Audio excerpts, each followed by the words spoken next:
आज मैं यहाँ पे चुनाव प्रचार में यहाँ पे डेगाजुली कॉन्स्टिट्यूंसी में आया हूँ।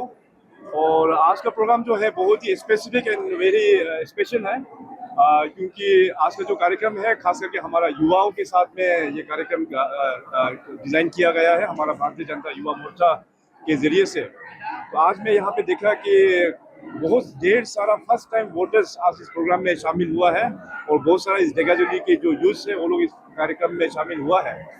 नो डाउट पिछले 10 सालों में हमारे खास करके इस डेगाजुली कॉन्स्टिट्यूंसी के हमारे माननीय विधायक जो राज्य सरकार में ऑनरेबल मिनिस्टर भी है श्री अशोक सिंघल जी, उनका लीडरशिप में डेगाजुली जो है बहुत ट्रांसफॉर्म हुआ है। और युवाओं के लिए उन्होंने वेरियस इंटरवेंशन पॉलिसी इंटरवेंशन के कारण से और गवर्नमेंट के सहयोग के कारण से बहुत सारा ट्रांसफॉर्म किया है। और आने वाला दिनों में भी इनका जो आज हम लोग ने देखा सुना कि युवाओं के लेके चाहे वो स्पोर्ट्स में हो चाहे एजुकेशन में हो, हर एक फील्ड में और भी वो काम करने वाला है। सो जिस प्रकार से युवाओं लोग जो एक्टिवली इस बार जो पार्टिसिपेशन कर रहा है, इसे देख के हमें पूरा कॉन्फिडेंट है, 101% कॉन्फिडेंट कि इस बार अशोक सिंघल जी को जो 2021 में जो विजेता उन्होंने प्राप्त किया है उससे भी डबल से भी अधिक इस बार वो जीतेंगे।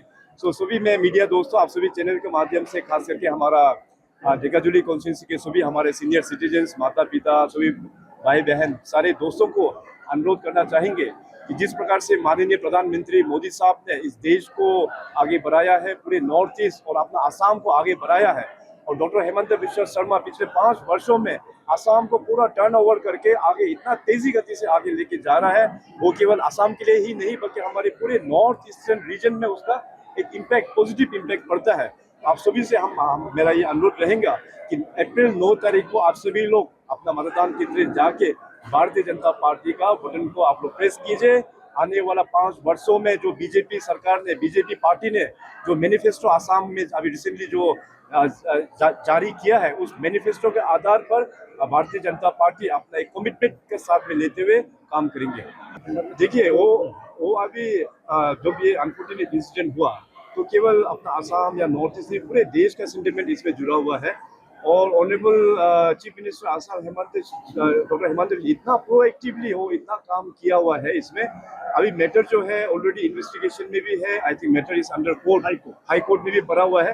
तो अभी तो इलेक्शन का समय है, तो इसमें ज़्यादातर हम लोग डेवलपमेंट के ही दृष्टि से हम लोग बात कर रहे हैं। हमें पूरा उम्मीद है कि इलेक्शन के बाद में और कोर्ट में भी इसका फॉलो अप प्रॉपर वे से किया जाएंगे। बिल्कुल बिल्कुल, मैं बिल्कुल मानता हूँ उस बात को। और जैसे मैंने कहा कि honourable CM doctor Hemant Biswa Sharma ने इस विषय में बहुत अच्छा काम किया है, क्योंकि मैंने कहा कि जुबिन गर्ग तो केवल सिर्फ असम का ही नहीं बल्कि नॉर्थ ईस्ट और पूरा देश का है, तो उनका ये मृत्यु होने से पूरा देश का इमोशंस है।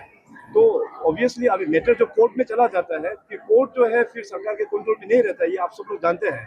तो इसमें हम लोग ज़्यादा कुछ कर नहीं पाएंगे। कोर्ट में अभी इलेक्शंस के बाद में जो फॉलो अप करना है वो डेफिनेटली वो करेंगे। सर, आपने हिंदू वैदिक क्षेत्र दर्शन किया, कैसा लगा सर? बहुत अच्छा, ये मंदिर, भव्य मंदिर का यहाँ पे निर्माण हुआ है।